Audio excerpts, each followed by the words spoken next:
علیکم ورحمۃ اللہ وبرکاتہ۔ إن الحمد لله نحمده ونستعينه ونستغفره ونعوذ بالله من شرور أنفسنا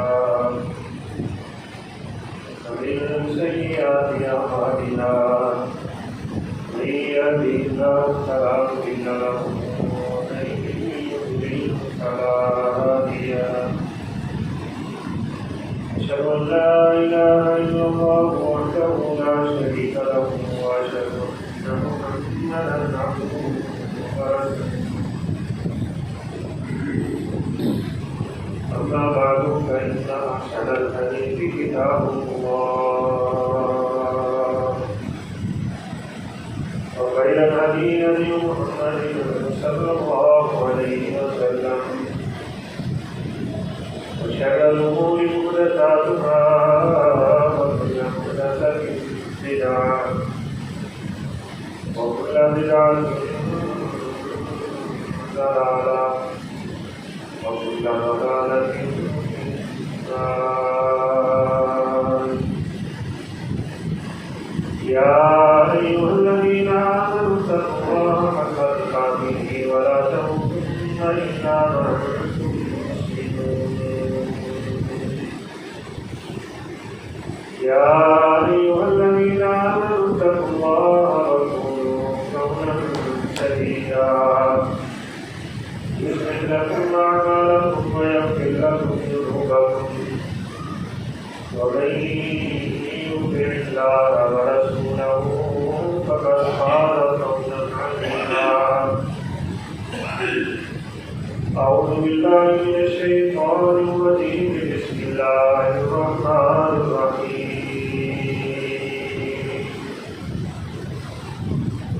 قل هل يستوي الذين يعلمون والذين لا يعلمون؟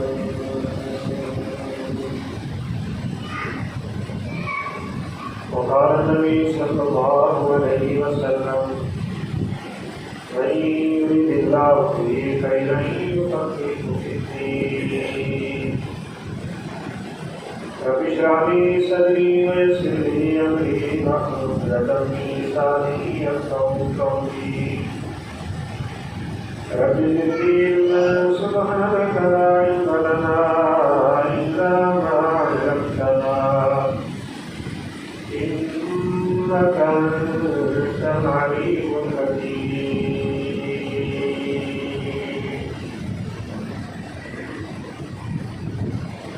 ہر قسم کی ہم کو سلام کی ہے بڑائی شکری اسلامی عطا کیجیے. لاکھوں کروڑوں عقیدت درود و سلام تاجدار نبوت خاتم الانبیاء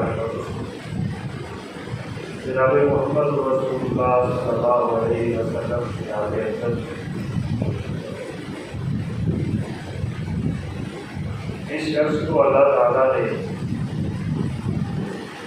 دین کا علم پڑھنے، پڑھانے، سیکھنے اور سکھانے کی توفیق دے دی. اس شخص سے بڑھ کے اس کائنات میں کوئی افضل انسان نہیں ہے.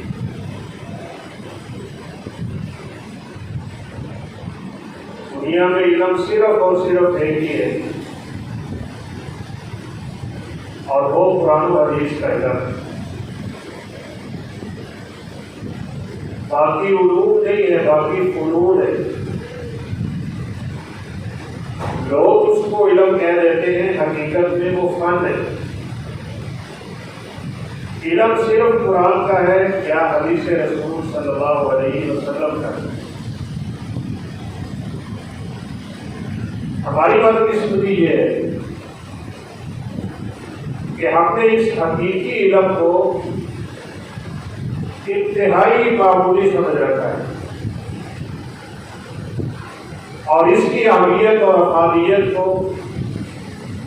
حقیقت میں ہر مسلمان سمجھ ہی نہیں رہے. ایک طالب علم صحیح بخاری کا مطالعہ کر رہا تھا. ایک شخص نے اس سے آگے کہا کہ دنیا چاند میں پہنچ گئی ہے، تو ابھی بخاری پڑھ رہا ہے.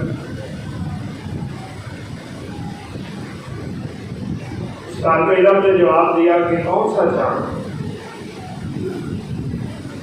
یہ چاند جو ہمیں نظر آتا ہے۔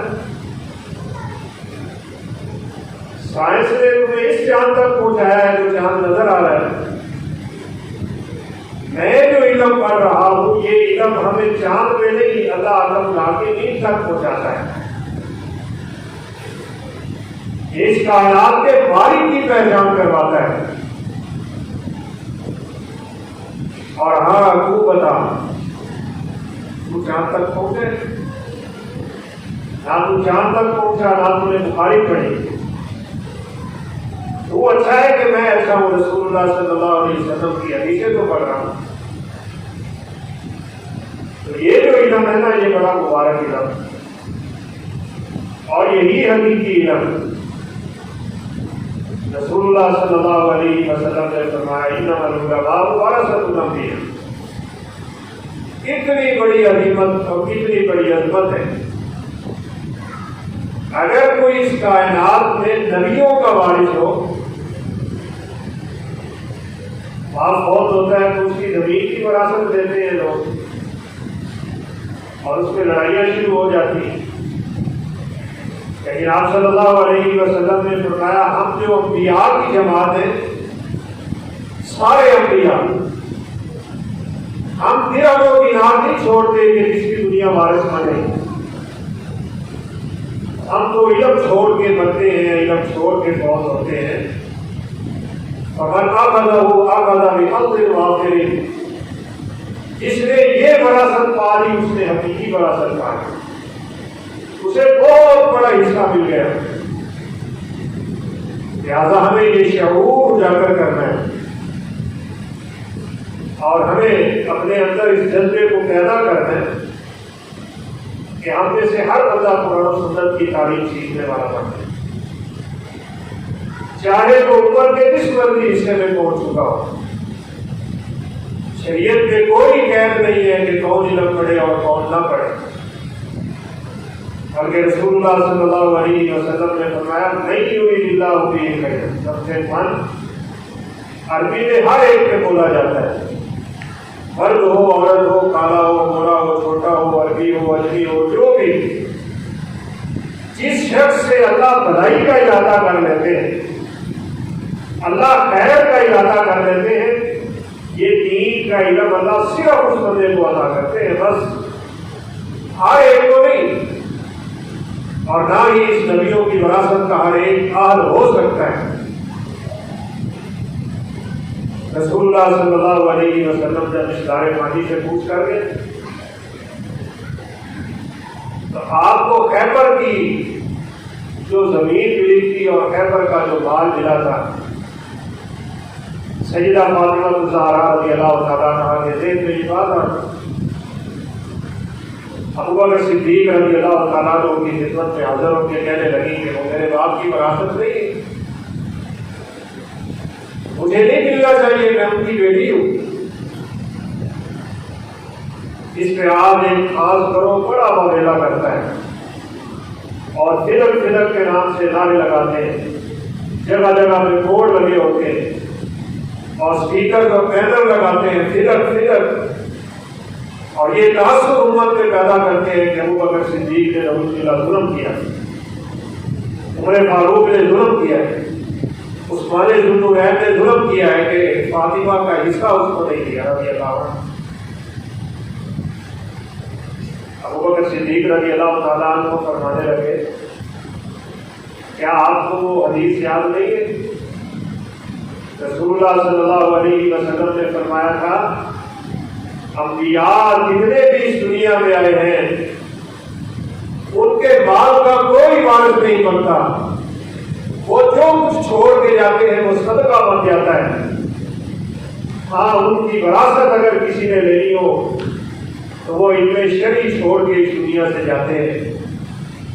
جو علم سیکھے گا، قرآن و حدیث کا علم سیکھے گا، وہ حقیقت میں آپ صلی اللہ علیہ وسلم کا وارث بنے۔ اس سے بڑی کیا بات ہے؟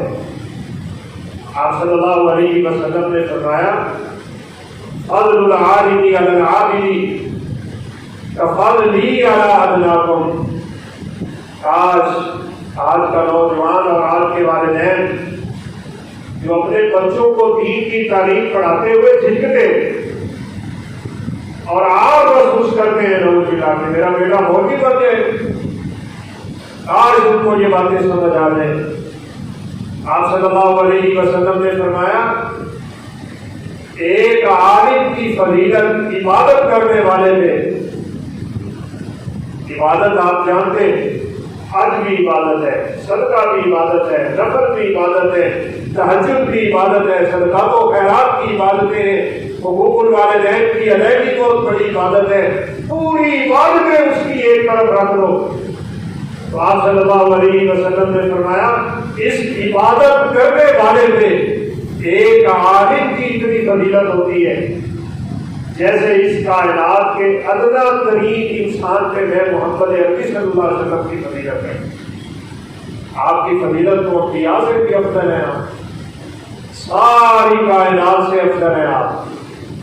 آپ نے کیسی مثال دی، کیسی تشریح دی کہ اس دنیا کا سب سے ہلکا انسان جتنی میری اس کے اوپر فضیلت ہے اتنی اللہ پاک بلا کے دین کے ہاں علم سیکھنے والے اور سکھانے والے کی ایک عبادت گزارنے ہوتی۔ عبادت کرنے والے کو کیا پتا بیچارے کو کہ میں جب یہ عمل کروں گا تو مجھے ملے گا کیا، اس کی شروط کیا ہے، اس کی بنیاد کیا ہے، اس کا طریقہ کیا ہے، اس کے مسنون اعمال کون سے ہیں، اس کے فرائض کون سے ہیں، اس کی سنتیں کون سی ہیں، اس کے موجبات کون سے ہیں، اسے کیا علم نہیں پاتا۔ ایک شخص جب علم سیکھ کے عبادت کرتا ہے تو اس کی تھوڑی سی عبادت بھی ساری رات کے عبادت گزار سے افضل ہو جاتی ہے۔ اس لیے سیدنا عبداللہ بن عباس رضی اللہ تعالیٰ کو کا اس طرح کا قول ملتا ہے کہ قرآن مجید کی چند آیات ان کو میں اچھی طرح سیکھ لوں، ان کا علم حاصل کر دوں، یہ مجھے پوری رات کی عبادت کرنے سے زیادہ پیسے ثواب اور پیسے دے رکھتا ہے۔ تو وہ شخص حقیقت میں بڑا قیمتی جو قرآن سیکھ رہا ہے، جو نبی کائنات علیہ السلام والسلام کے فرامین سیکھ رہا ہے، اور اس سے بڑھ کے تو اس کائنات میں کوئی انسان ہے ہی نہیں جو سکھا رہا، اس نے پہلے سیکھا ہے اور پھر یہ قرآن و سنت کا حقیقی علم جو وحی کا علم ہے اور آسمانی شریعت کا علم ہے وہ اس دنیا میں لوگوں کو سکھاتا ہے۔ آپ صلی اللہ علیہ وسلم نے فرمایا میری امت کی علماء کی مثال بالکل ایسے ہے کہ عبادت گزاروں کے سامنے جیسے 14ویں کے چاند کی فضیلت آسمان کے ستاروں میں ہوتی ہے۔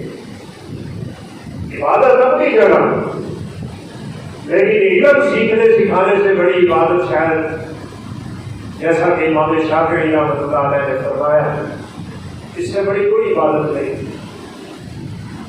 اس لیے ایک صحابی کا بڑا مشہور قول ملتا ہے کن عالما او متعلما او سامعا، 3 بندوں میں سے ایک بندے بن جاؤ، بس چوکا نہ بڑھو، یا تو علم سیکھنے والے بن جاؤ یا علم سکھانے والے بن جاؤ یا پھر علم کی باتیں سننے والے بن جاؤ۔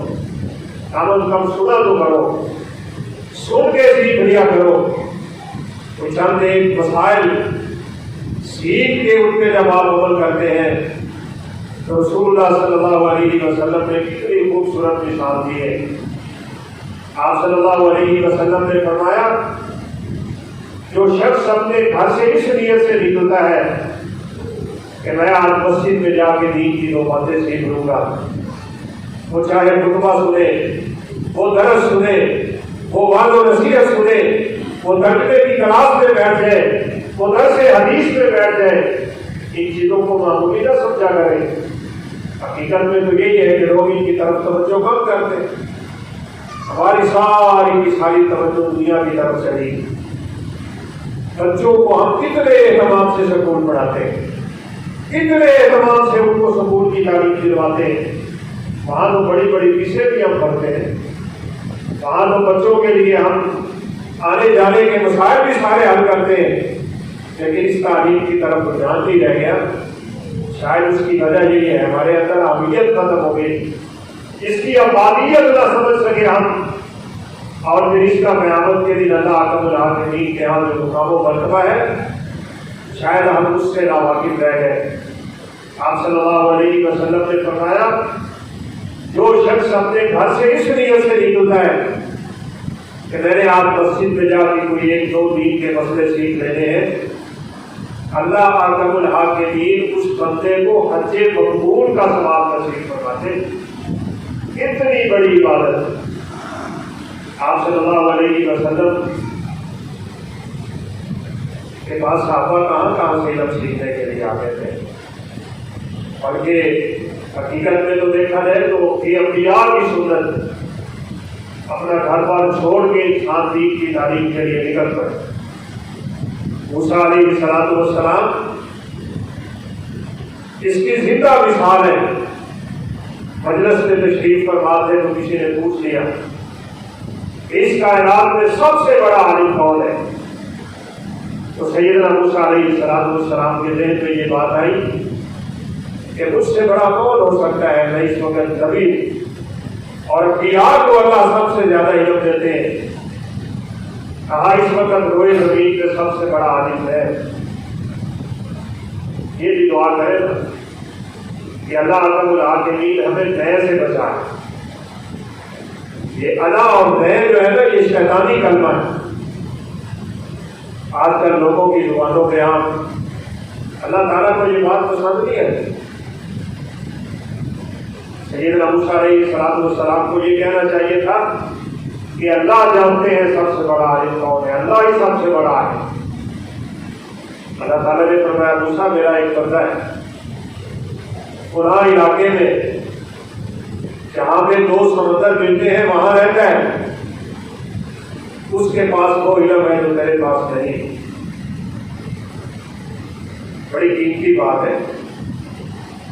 وقت کا نبی ہے, اللہ کا برگزیدہ ہے. جو بھی ان کلمات کا علم ہوا اس کائنات میں ایک ایسا انسان بھی ہے جس کے پاس وہ علم ہے جو میرے پاس نہیں.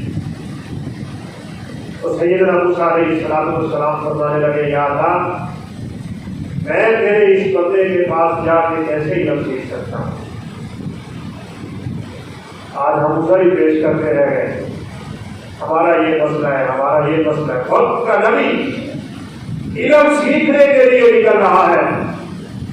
اللہ تعالیٰ کی جگہ بتلا دی, اپنے ساتھی کو ساتھ لیا, فرمایا مچھلی رکھو تھیلے میں, جہاں زندہ ہو کے تھیلے سے نکل جائے گی وہاں اس بندے سے میری آپ کی اس کے ساتھ ملاقات ہو جائے گی. سفر کیا موسیٰ علیہ السلام نے. بڑا مشہور واقعہ ہے. سیدنا خضر علیہ السلام کی طرف سفر ہو رہا ہے. اور اتنی بات میں آپ کو بتا دوں, آپ کا بچہ مشقت سے نہ گزرے اور عالم بن جائے, مشقت سے نہ گزرے اور حافظ بن جائے, اسے تکلیف نہ پہنچے اور دین کا بہت بڑا داعی بن جائے, رب کعبہ کی قسم یہ نہیں ہو سکتا. انبیاء کی سنت ہے دین کے لیے تکلیفیں برداشت کرنا. نکلے موسیٰ علیہ السلام اور یہ عالم ہے, پیدل چلے جا رہے ہیں. اتنے تھک گئے کہ ایک جگہ پہ بیٹھ کے آرام کرنے لگے. مچھلی زندہ ہوئی اور نکل کے اسی جگہ پہ وہ سمندر پہ چلے گئے. اللہ اکبر. دونوں بزرگ اٹھے پھر سفر شروع کر دیے. پتہ نہیں آج لوگ اس علم کو بھی کیوں نہیں سمجھ رہے. نبیوں کو علم غیب ہے, بزرگوں کو علم غیب ہے, ولیوں کے پاس علم غیب ہے, ان کے کتے اور بلیوں کے پاس علم غیب ہے. لیکن نبی کو پتہ نہیں چل رہا کہ جس جگہ پہ ہم پہنچ گئے ہیں یہی جگہ ہے جہاں ملاقات ہو گئی. مچھلی زندہ ہو کے سمندر میں چلی گئی, لیکن دونوں بزرگوں نے سفر شروع کر دیا. اور اگر آپ مطالعہ کریں تو پتہ چلے گا کوئی ایک دن آدھا دن کا سفر کر دیا تھا. تو موسیٰ علیہ السلام نے فرمایا لاؤ کھانے کو کچھ شدید بھوک لگی ہوئی ہے. جب پھیلا دیکھا تو مچھلی نہیں. کہا وہ مچھلی تو اس جگہ پہ سمندر میں چلی گئی تھی جہاں آپ بیٹھے تھے. اللہ کے بندے وہی تو ہماری تلاش تھی, وہی تو ہماری منزل تھی. وبا انسانی شیطان الا شیطان. کہا بس شیطان نے مجھے بلا دیا, میں نے آپ کو بتانا تھا. وہاں سے واپسی کا سفر ہو رہا ہے. جب وہاں پہنچے تو سیدنا خضر علیہ السلام وہاں بیٹھے.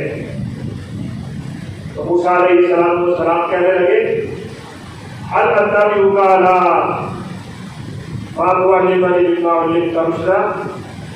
آپ کو جو اللہ نے علم دیا ہے وہ علم آپ مجھے سکھائیں گے. خضر علیہ السلام فرمانے لگے کہ آپ کو صبر بڑا کرنا پڑے گا, اور مجھے لگتا ہے صبر ہوگا نہیں. صبر کرنا, مشقتیں برداشت کرنا, دین کا علم سیکھنے کے لیے لازمی حصہ ہے. یہ یاد رکھیے. کیا کیا تھا سیدنا ابراہیم علیہ السلام. اللہ تعالیٰ نے نشاندہی کر دی کہ فلاں جگہ پہ بیت اللہ تھا, بگڑ گیا ہے, اس کی بنیادیں ختم ہو گئی ہیں, اس کی تعمیر مسمار ہو گئی ہے. سب سے پہلے اللہ تعالیٰ نے شروع زمین کے فرشتوں سے یا آدم علیہ السلام سے کعبۃ اللہ کی تعمیر کروائی تھی, اور 40 سال بعد مسجد اقصیٰ بنوائی تھی. دونوں کی دوسری تعمیر سیدنا آدم علیہ السلام نے کی. لیکن نوح علیہ السلام کے زمانے میں طوفان آیا, سب کچھ ختم ہو. اب اللہ تعالیٰ نے بتا دیا وَإِذْ إِبْرَاهِيمَ مَكَانَ الْبَيْتِ. یہ باتیں میں اس لیے کر رہا ہوں, ہمارا دل نہیں کرتا بچوں کو گھر سے نکالو.